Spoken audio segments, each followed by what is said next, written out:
Christmas Carol, Part 3. Bear but a touch of my hand there, said the spirit, laying it upon his heart. and you shall be upheld in more than this. As the words were spoken, they passed through the wall, and stood upon an open country road, with fields on either hand. The city had entirely vanished. Not a vestige of it was to be seen. The darkness and the mist had vanished with it, for it was clear, cold, wintry day, with snow upon the ground. Good heavens! Said Scrooge, clasping his hands together as he looked about him. I was bred in this place. I was a boy here. The spirit gazed upon him mildly. Its gentle touch, though it had been light and instantaneous, appeared still present to the old man's sense of feeling. He was conscious of 1,000 odors floating in the air, each one connected with 1,000 thoughts, and hopes, and joys, and cares long, long forgotten. Your lip is trembling, said the ghost. and what is that upon your cheek? Scrooge muttered, with an unusual catching in his voice, that it was a pimple, and begged the ghost to lead him where he would. You'll recollect the way? Inquired the spirit. Remember it? Cried Scrooge with fervor. I could walk it blindfold. Strange to have forgotten it for so many years, observed the ghost. Let us go on. They walked along the road, Scrooge recognizing every gate and post and tree, until a little market town appeared in the distance, with its bridge, its church, and winding river. Some shaggy ponies now were seen trotting towards them with boys upon their backs, who called to other boys in country gigs and carts driven by farmers.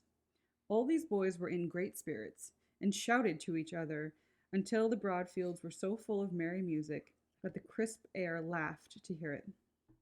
These are but shadows of the things that have been, said the ghost. They have no consciousness of us. The jocund travelers came on, and as they came, Scrooge knew and named them every one. Why was he rejoiced beyond all bounds to see them? Why did his cold eye glisten and his heart leap up as they went past? Why was he filled with gladness when he heard them give each other Merry Christmas as they parted at crossroads and byways for their several homes?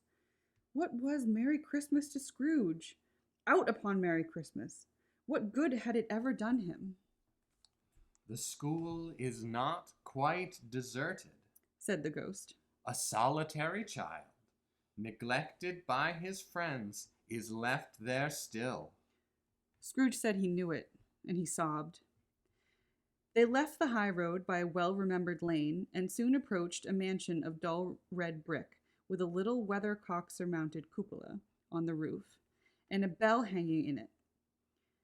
It was a large house, but one of broken fortunes, for the spacious offices were little used, their walls were damp and mossy, their windows broken, and their gates decayed. Fowls clucked and strutted in the stables, and the coach house and sheds were overrun with grass. Nor was it more retentive of its ancient state within, for entering the dreary hall and glancing through the open doors of the many rooms, they found them poorly furnished, cold, and vast. There was an earthly savor in the air and a chilly bareness in this place, which associated itself somehow with too much getting up by candlelight and not too much to eat. They went, the ghost and Scrooge, across the hall to a door at the back of the house. It opened before them and disclosed a long, bare, melancholy room, made barer still by the lines of plain deal forms and desks. At one of these, a lonely boy was reading near a feeble fire, and Scrooge sat down upon a form and wept to see his poor forgotten self as he used to be. Not a latent echo in the house, not a squeak and scuffle from the mice behind the paneling, not a drip of the half-thawed waterspout in the dull yard behind, not a sigh among the leafless boughs of a one despondent poplar, not the idle swinging of an empty storehouse door, no, not a clicking in the fire, but fell upon the heart of Scrooge with softening influence, and gave a freer passage to his tears. The spirit touched him on the arm and pointed to his younger self, intent upon his reading. Suddenly, a man in foreign garments, wonderfully real and distinct to look at, stood outside the window with an axe stuck in his belt, and leading by the bridle an ass laden with wood. Why, it's Ali Baba! Scrooge exclaimed in ecstasy. It's dear old honest Ali Baba. Yes, yes, I know. One Christmas time, when yonder solitary child was left here all alone, he did come for the first time just like that. Poor boy. And Valentine. Said Scrooge. And his wild brother Orson, there they go. And what's his name? Who was put down in his drawer asleep at the gates of Damascus? Don't you see him? And the Sultan's groom turned upside down by the genie, and there he is upon his head. Serves him right. I'm glad of it. What business had he to be married to the princess? To hear Scrooge expending all the earnestness of his nature on such subjects, in a most extraordinary voice between laughter and crying, and to see his heightened and excited face, would have been a surprise to his business friends in the city, indeed. There's the parrot! Cried Scrooge. Green body and yellow tail, with a thing like a lettuce growing out of the top of his head. There he is! Poor Robin Crusoe, he called him, when he came home again after sailing round the island. Poor Robin Crusoe. Where have you been, Robin Crusoe? The man thought he was dreaming, but he wasn't. It was the parrot, you know. There goes Friday, running for his life in the little creek. Hallo, hoop, hallo! Then, with a rapidity of transition very foreign to his usual character, he said, in pity for his former self, Poor boy. And cried again. I wish... Scrooge muttered, putting his hand in his pocket and looking about him after drying his eyes with his cuff. But it's too late now. What is the matter? Asked the spirit. Nothing, said Scrooge. Nothing. There was a boy singing a Christmas carol at my door last night. I should like to have given him something, that's all. The ghost smiled thoughtfully and waved its hand, saying, as it did so, Let us see another Christmas. Scrooge's former self grew larger at the words, and the room became a little darker and more dirty. The panels shrunk, the windows cracked, fragments of plaster fell out of the ceiling, and the naked laths were shown instead. But how all of this was brought about, Scrooge knew no more than you do. He only knew that it was quite correct, that everything had happened so, that there he was, alone again, when all the other boys had gone home for jolly holidays. He was not reading now, but walking up and down despairingly. Scrooge looked at the ghost with a mournful shaking of his head, glanced anxiously towards the door. It opened, and a little girl, much younger than the boy, came darting in, putting her arms around his neck, and often kissing him, addressing him as her "Dear, dear brother, I have come to bring you home, dear brother," said the girl, clapping her tiny hands and bending down to laugh. "To bring you home, home, home!" Home, little Fan? returned the boy. "Yes," said the child, brimful of glee. "Home for good and all. Home forever and ever. Father is so much kinder than he used to be. That's home's like heaven. He spoke so gently to me one dear night when I was going to bed that I was not afraid to ask him once more if you might come home, and he said yes, you should, and sent me in a coach to bring you, and you're to be a man," said the child, opening her eyes. "And are never to come back here, but first we're to be all together all Christmas long, and have the merriest time in the world." You are quite a woman, little Fan, exclaimed the boy. She clapped her hands and laughed, and tried to touch his head, but being too little, laughed again, and stood on tiptoe to embrace him. Then she began to drag him, in her childish eagerness, towards the door, and, he nothing loath to go, accompanied her. A terrible voice in the hall cried, Bring down Master Scrooge's box there! And in the hall appeared the schoolmaster himself, who glared on Master Scrooge with ferocious condescension, and threw him into a dreadful state of mind by shaking hands with him. He then conveyed him and his sister into the veriest old well of shivering best parlor that it was ever seen, where the maps upon the wall and the celestial and terrestrial globes in the windows were waxy with cold. Here he produced a decanter of curiously light wine and a block of curiously heavy cake, and administered installments of these dainties to the young people. at the same time sending out a meager servant to the offer of a glass of something to the postboy, who answered that he thanked the gentleman, but if it was the same tap as he had tasted before, he had rather not. Master Scrooge's trunk being by this time tied to the top of the chaise, the children bade the schoolmaster good-bye right willingly, and getting into it, drove gaily down the garden sweep. The quick wheels were dashing in the hoar-frost, and snow from the dark leaves of the evergreens like spray. Always a delicate creature, whom a breath might have withered, said the ghost. But she had a large heart. So she had, cried Scrooge. You're right. I will not gainsay it, spirit, God forbid. She died a woman, said the ghost. And had, as I think, children. One child. Scrooge returned.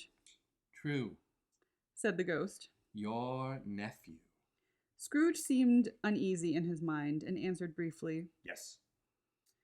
Although they had but that moment left the school behind them, they were now in the busy thoroughfares of a city, where the shadowy passengers passed and repassed, where shadowy carts and coaches battled for their way, and all the strife and tumult of a city were real. It was made plain enough by the dressing of the shops that here too it was Christmas time again. But it was evening, and the streets were lighted up. The ghost stopped at a certain warehouse door and asked Scrooge if he knew it. Know it? Said Scrooge. Was I apprenticed here? They went in. At the sight of an old gentleman in a Welsh wig, sitting behind a high desk, that if he had been 2 inches taller, he must have knocked his head against the ceiling, Scrooge cried in great excitement, Why, it's old Fezziwig! Bless his heart, it's Fezziwig, alive again! Old Fezziwig laid down his hands and looked upon the clock, which pointed to the hour of 7. He rubbed his hands, adjusted his capacious waistcoat, laughed all over himself, from his shoes to the organ of benevolence, and called out in a comfortable, oily, rich, fat, jovial voice, Yo-ho there! Ebenezer! Dick! Scrooge's former self, now grown a young man, came briskly in, accompanied by his fellow prentice. Dick Wilkins, to be sure, said Scrooge to the ghost. Bless me, yes, there he is. He was very much attached to me, was Dick. Poor Dick. Dear, dear. Yo-ho, my boys! Said Fezziwig. No more work tonight. Christmas Eve, Dick. Christmas, Ebenezer. Let's have the shutters up, cried old Fezziwig, with a sharp clap of his hands. Before a man can say Jack Robinson. You wouldn't believe how these two fellows went at it. They charged into the streets with the shutters. 1, 2, 3, had them up in their places. 4, 5, 6, barred 'em up and pinned 'em. 7, 8, 9, and came back before you could have got to 12, panting like racehorses. Hi-lee-ho! cried old Fezziwig, skipping down from the high desk with wonderful agility. Clear away, me lads, and let's have lots of room here. Hi-lee-ho, Dick! Cheer up, Ebenezer! Clear away! There was nothing they wouldn't have cleared away, or couldn't have cleared away, with old Fezziwig looking on. It was done in a minute. Every movable was packed off, as if it were dismissed from public life for evermore. The floor was swept and watered, the lamps were trimmed, the fuel was heaped upon the fire, and the warehouse was snug and warm and dry and bright ballroom, as you would have desired to see upon a winter's night. In came a fiddler with a music book, and went up to the lofty desk and made an orchestra of it, and turned like 50 stomach aches. In came Mrs. Fezziwig, one vast substantial smile. In came 3 Miss Fezziwigs, beaming and lovable. In came the 6 young followers whose hearts they broke. In came all the young men and women employed in the business. In came the housemaid with her cousin the baker. In came the cook with her brother's particular friend, the milkman. In came the boy from over the way, who was suspected of not having bored enough from his master, trying to hide himself behind the girl from next door, but one who had proved to have her ears pulled by her mistress. In they came, one after another, some shyly, some boldly, some gracefully, some awkwardly, some pushing, some pulling. In they all came, anyhow and everyhow. Away they all went, 20 couples at once, hands half round and back again the other way, down the middle and up again, round and round in various stages of affectionate grouping.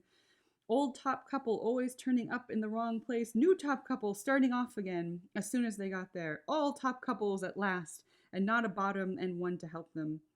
When this result was brought about, old Fezziwig, clapping his hands to stop the dance, cried out, "Well done!"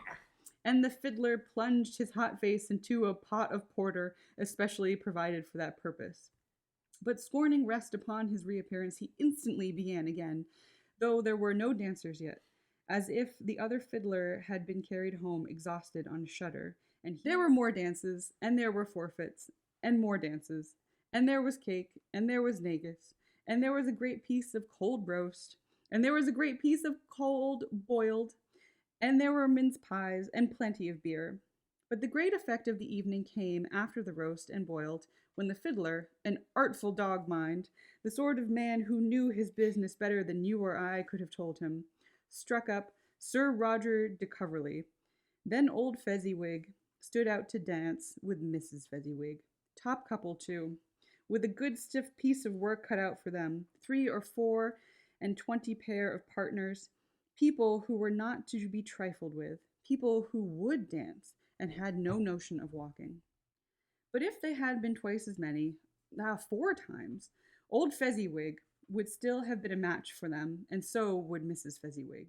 If that's not high praise, tell me higher, and I'll use it. A positive light appeared to issue from Fezziwig's calves.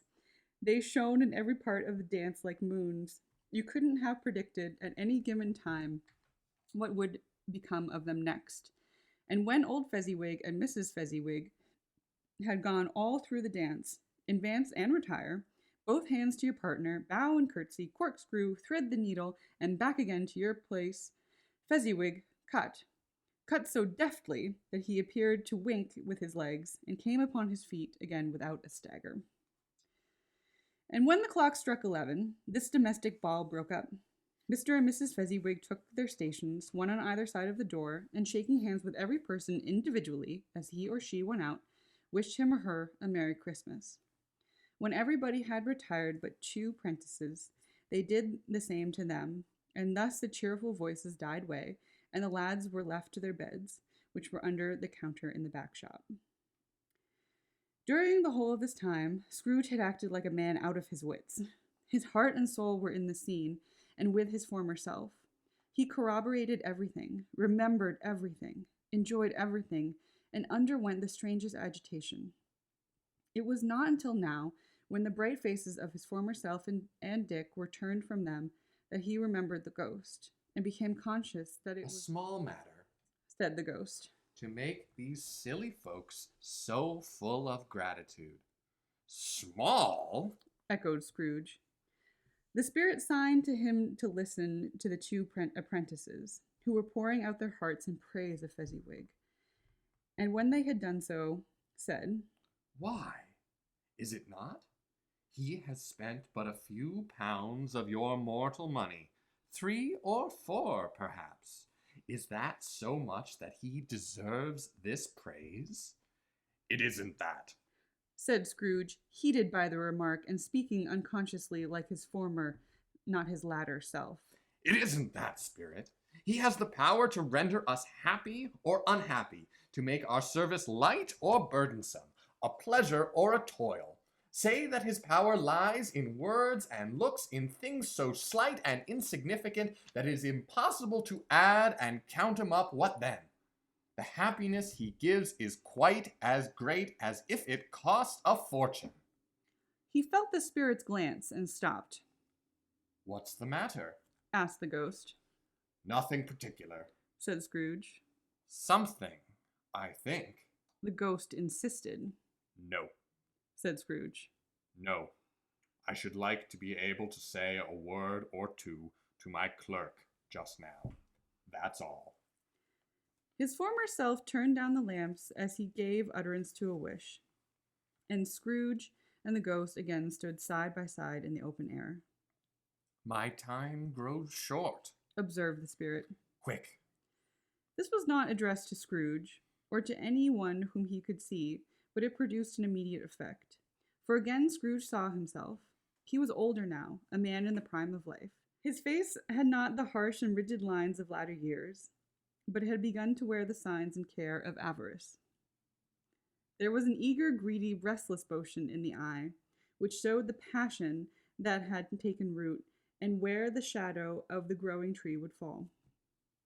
He was not alone, but sat by the side of a fair young girl in a mourning dress, in whose eyes there were tears, which sparkled in the light that shone out of the ghosts of Christmas past. "It matters little," she said softly. "To you, very little. Another idol has displaced me, and if it can cheer and comfort you in time to come, as I would have tried to do, I have no just cause to grieve." "What idol has displaced you?" he rejoined. "A golden one." "This is the even-handed dealing of the world," he said. "There is nothing on which it is so hard as poverty, and there is nothing it professes to condemn with such severity as the pursuit of wealth."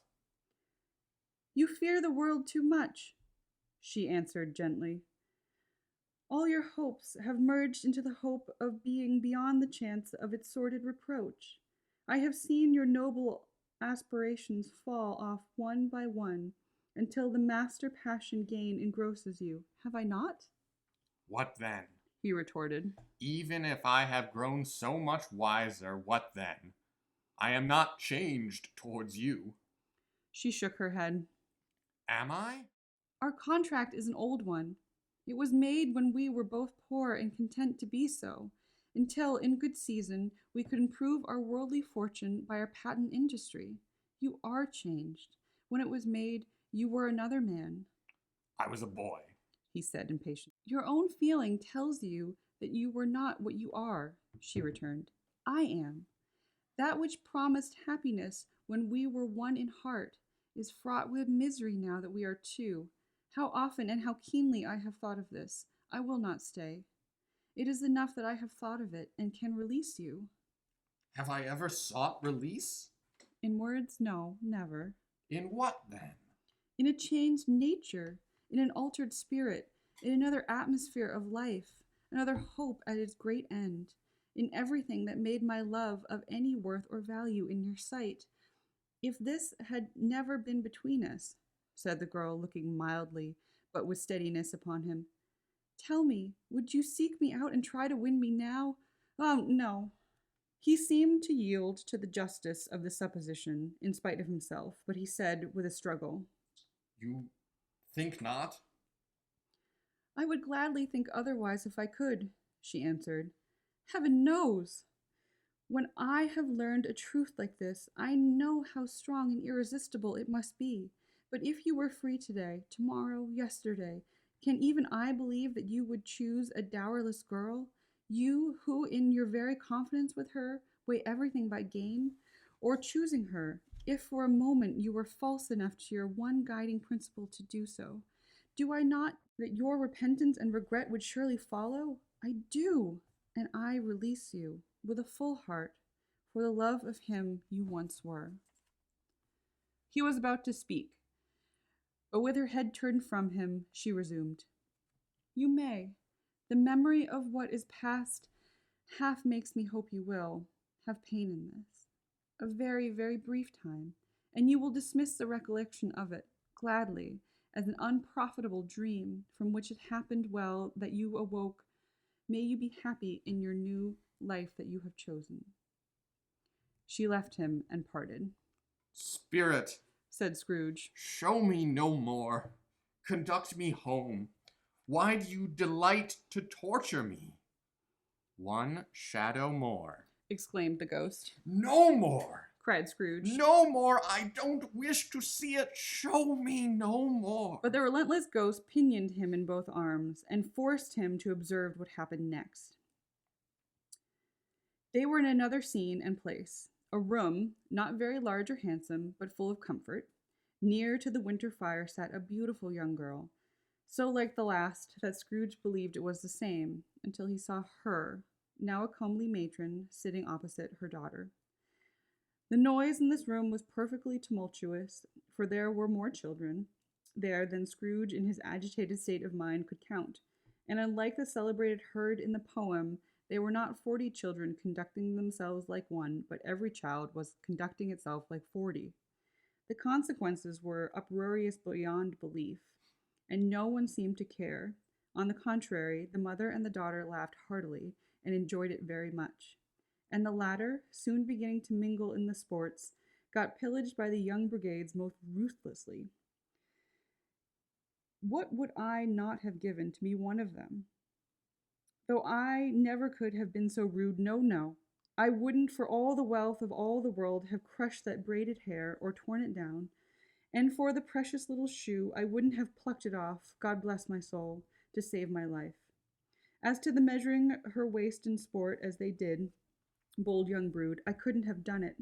I should have expected my arm to have grown round it for a punishment and never come straight again. And yet I should have dearly liked, I own, to have touched her lips, to have questioned her, that she might have opened them, to have looked upon the lashes of her downcast eyes, and never raised a blush, to have let those waves of hair, an inch of which would be a keepsake beyond price. In short, I should have liked, I do confess, to have the lightest license of a child, and yet to have been man enough to know its value.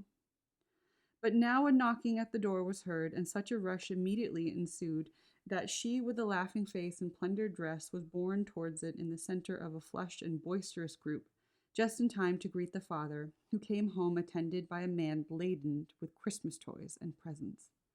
Then the shouting and the struggling, and the onslaught was made on the defenseless porter, the scaling him with chairs for ladders to dive into his pockets, bespoil him of brown paper parcels, hold on tight by his cravat, hung him around the neck, pommel his back, and kick his legs with an irrepressible affection.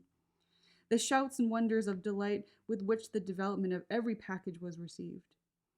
The terrible announcement that the baby had been taken in the act of putting a doll's frying pan into its mouth, and was more than suspected of having swallowed a fictitious turkey glued on a wooden platter. The immense relief of finding this a false alarm, the joy and gratitude and ecstasy, they were all indescribable alike. It is enough that, by degrees, the children and their emotions got out of the parlor, and, by one stair at a time, up to the top of the house, where they went to bed, and so subsided. And now Scrooge looked on more attentively than ever, when the master of the house, having his daughter leaning fondly on him, sat down with her and her mother at his own fireside. And when he thought that such another creature, quite as graceful and full of promise, might have called him father, and had been the springtime in a haggard winter of his life, his sight grew very dim indeed. Well, Said the husband, turning to his wife with a smile. I saw an old friend of yours this afternoon. Who was it? Yes. How can I? I don't know, she added in the same breath, laughing as he laughed. Mr. Scrooge. Mr. Scrooge it was. I passed his office window, and as it was not shut up, and he had a candle inside, I could scarcely help seeing him. His partner lies upon the point of death, I hear, and there he sat alone. Quite alone in the world, I do believe. Spirit, said Scrooge in a broken voice, remove me from this place. I told you these were shadows of the things that have been, said the ghost. They are what they are. Do not blame me. Remove me, Scrooge exclaimed. I cannot bear it. He turned upon the ghost, and seeing that it looked upon him with a face, in which in some strange way there were fragments of all the faces it had shown him, wrestled with it. Leave me, take me back, haunt me no longer. In the struggle, if that can be called a struggle in which the ghost, with no visible resistance on its own part, was undisturbed by any effort of its adversary, Scrooge observed that its light was burning high and bright, and dimly connecting that with its influence over him, he seized the extinguisher cap, and by a sudden action pressed it down upon its head. The spirit dropped beneath it, so that the extinguisher covered its whole form, but though Scrooge pressed it down with all his force, he could not hide the light which streamed from under it. It was an unbroken flood upon the ground. He was conscious of being exhausted, and overcome by an irresistible drowsiness, and further, of it being in his own bedroom. He gave the cap a parting squeeze, in which his hand relaxed, and had barely time to reel to bed before he sank into a heavy sleep.